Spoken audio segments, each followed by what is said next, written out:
ആകാശവാണി. നമസ്കാരം. വാർത്തകൾ വായിക്കുന്നത് വിജേഷ്.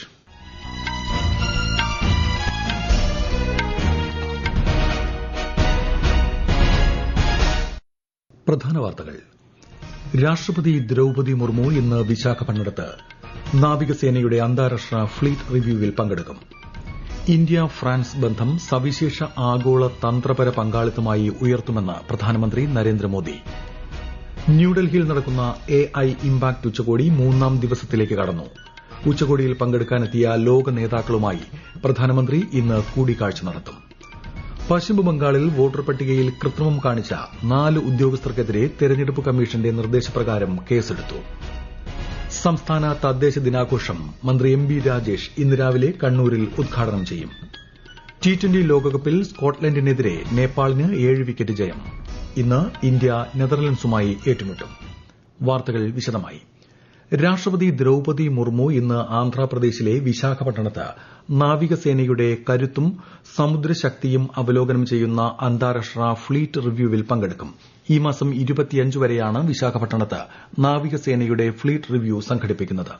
വിവിധ രാജ്യങ്ങളുടെ കപ്പലുകൾ, അന്തർവാഹിനികൾ, വിമാനങ്ങൾ എന്നിവയും പങ്കെടുക്കും. ഫ്രാൻസ് അധ്യക്ഷത വഹിക്കുന്ന 52ാമത് G7 ഉച്ചകോടിയിലേക്ക് ഫ്രഞ്ച് പ്രസിഡന്റ് ഇമ്മാനുവൽ മാക്രോൺ പ്രധാനമന്ത്രി നരേന്ദ്രമോദിയെ ക്ഷണിച്ചു.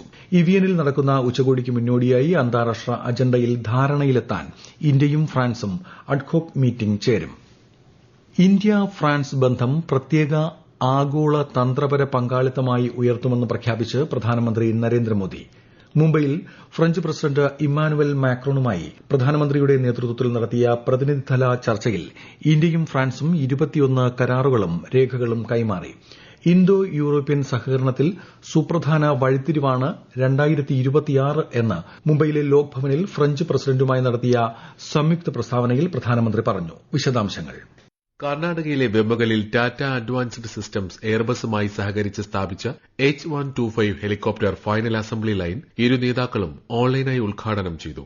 രാജ്യരക്ഷാ മന്ത്രി രാജ്നാഥ് സിംഗും ഫ്രാൻസിന്റെ സായുധസേന വെറ്ററൻസ് അഫയേഴ്സ് മന്ത്രി കാതറിൻ വൌട്ടിനും സന്നിഹിതരായിരുന്നു. യൂറോപ്പ് മേഖലയുമായുള്ള സ്വതന്ത്ര വ്യാപാര കരാർ ഇന്ത്യയും ഫ്രാൻസും തമ്മിലുള്ള ബന്ധം ശക്തമാക്കുമെന്ന് പ്രധാനമന്ത്രി ആത്മവിശ്വാസം പ്രകടിപ്പിച്ചു. वर्ष 2026 भारत और यूरोप के संबंधों में एक टर्निंग पॉइंट है. कुछ ही दिन पहले हमने यूरोपियन यूनियन के साथ फ्री ट्रेड एग्रीमेंट किया. ये फ्री ट्रेड एग्रीमेंट भारत और फ्रांस संबंधों में अभूतपूर्व गति लाएगा. ഇന്ത്യയുടെ വിശ്വസ്ത സഖ്യകക്ഷിയാകാൻ ഫ്രാൻസ് ആഗ്രഹിക്കുന്നതായി ഫ്രഞ്ച് പ്രസിഡന്റ് പറഞ്ഞു. ഇന്ത്യൻ കരസേനയിലും ഫ്രഞ്ച് കരസേനാ സ്ഥാപനങ്ങളിലും ഉദ്യോഗസ്ഥരുടെ പരസ്പര വിന്യാസം, നിർണായക ധാതുക്കളുടെയും ലോഹങ്ങളുടെയും സഹകരണം, ഇന്ത്യ ഫ്രാൻസ് നൂതനാശയ വർഷത്തിന്റെ സമാരംഭം തുടങ്ങിയവയ്ക്കും ചർച്ചയിൽ ധാരണയായി. News desk Akashvani. ബംഗ്ലാദേശ് പ്രധാനമന്ത്രി താരിഖ് റഹ്മാനെയും കുടുംബത്തെയും ഇന്ത്യ സന്ദർശിക്കാൻ ക്ഷണിച്ച് പ്രധാനമന്ത്രി നരേന്ദ്രമോദി. ഇരു രാജ്യങ്ങളും തമ്മിലുള്ള ബഹുമുഖ ഉഭയകക്ഷി ബന്ധം കൂടുതൽ ശക്തിപ്പെടുത്തുന്നതിന് BNP നേതാവുമായി ഒരുമിച്ച് പ്രവർത്തിക്കാമെന്ന് റഹ്മാന് അയച്ച കത്തിൽ ശ്രീ മോദി വ്യക്തമാക്കി. 18 മാസത്തെ അനിശ്ചിതത്വത്തിനു ശേഷം ഇന്നലെയാണ് ബംഗ്ലാദേശിന്റെ പ്രധാനമന്ത്രിയായി താരിഖ് റഹ്മാൻ സത്യപ്രതിജ്ഞ ചെയ്തത്. ന്യൂഡൽഹിയിൽ നടക്കുന്ന ഇന്ത്യ AI ഇംപാക്ട് ഉച്ചകോടിയിൽ പങ്കെടുക്കാനെത്തിയ ലോക നേതാക്കളുമായി പ്രധാനമന്ത്രി നരേന്ദ്രമോദി ഇന്ന് കൂടിക്കാഴ്ച നടത്തും. സ്പെയിൻ, സെർബിയ, എസ്തോണിയ പ്രസിഡന്റുമാരുമായും ഫിൻലാൻഡ്, ക്രൊയേഷ്യ, കസാഖിസ്ഥാൻ, ഭൂട്ടാൻ പ്രധാനമന്ത്രിമാരുമായും വിവിധ വിഷയങ്ങളിൽ പ്രധാനമന്ത്രി ഉഭയകക്ഷി ചർച്ചകൾ നടത്തും. AI ഇംപാക്ട് ഉച്ചകോടിയുടെ 3ാം ദിവസമായ ഇന്ന് എസ്റ്റോണിയ പ്രസിഡന്റ് അലർ കാരിസ്, കേന്ദ്രമന്ത്രി അശ്വനി വൈഷ്ണവ്, സഹമന്ത്രി ജിതിൻ പ്രസാദ എന്നിവർ പങ്കെടുക്കുന്ന ഗവേഷണ സിമ്പോസിയം നടക്കും. ഉച്ചകോടിയിൽ പങ്കെടുക്കാൻ ശ്രീലങ്കൻ പ്രസിഡന്റ് അനുരകുമാര ദിസനായകെ ഡൽഹിയിലെത്തി. കേന്ദ്ര ആഭ്യന്തരമന്ത്രി അമിത് ഷാ ഇന്ന് പശ്ചിമബംഗാൾ സന്ദർശിക്കും.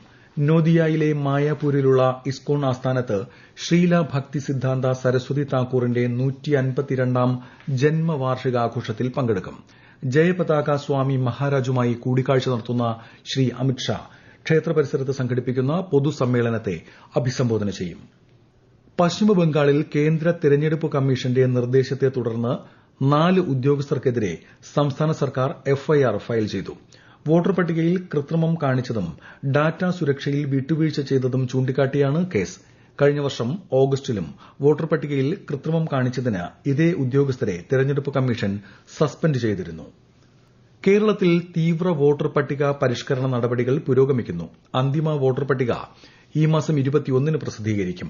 കരട് വോട്ടർ പട്ടികയിൽ ഉൾപ്പെട്ടതിന് ശേഷം തെറ്റുകൾ കണ്ടെത്തിയതിനെ തുടർന്ന് നോട്ടീസ് നൽകിയവർക്കുള്ള ഹിയറിംഗ് പൂർത്തിയായതായി മുഖ്യ തെരഞ്ഞെടുപ്പ് ഓഫീസർ അറിയിച്ചു. സംസ്ഥാന തദ്ദേശ ദിനാഘോഷം മന്ത്രി എം.ബി. രാജേഷ് ഇന്ന് രാവിലെ കണ്ണൂരിൽ ഉദ്ഘാടനം ചെയ്യും. എം.വി. ഗോവിന്ദൻ എം.എൽ.എ. അധ്യക്ഷനാകും.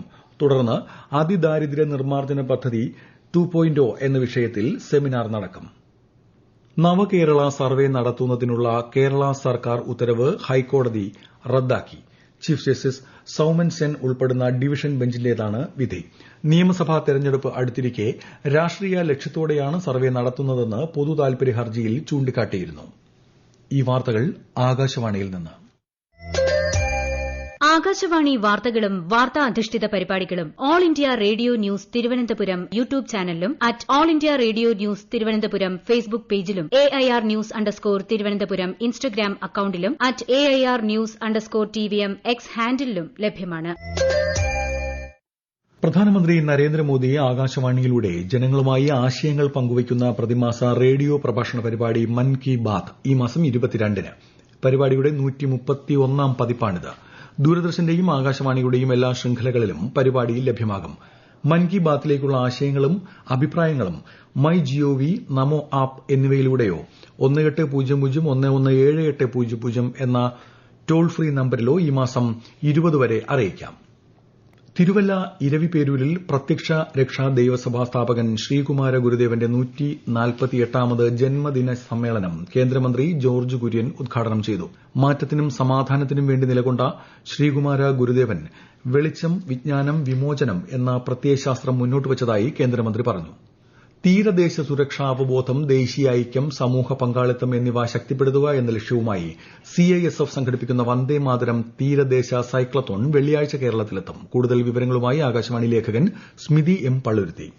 25 ദിവസം നീളുന്ന 6553 കിലോമീറ്റർ സൈക്ലത്തോണാണ് കൊല്ലത്തെത്തുന്നത്. വെള്ളിയാഴ്ച രാവിലെ കന്യാകുമാരിയിൽ നിന്ന് പുറപ്പെട്ട് വിഴിഞ്ഞം വഴി വർക്കലയിലും തുമ്പയിലും കൊല്ലത്തും എത്തും. സംഘം ശനിയാഴ്ച രാവിലെ കൊച്ചിക്ക് തിരിക്കും. രാജ്യത്തിന്റെ പടിഞ്ഞാറൻ തീരത്തുകൂടിയും കിഴക്കൻ തീരത്തുകൂടിയും ഒരേ സമയം 2 CISF ടീമുകളാണ് വന്ദേമാതരം സൈക്ലത്തോണിന്റെ ഭാഗമായി സഞ്ചരിച്ചുകൊണ്ടിരിക്കുന്നത്.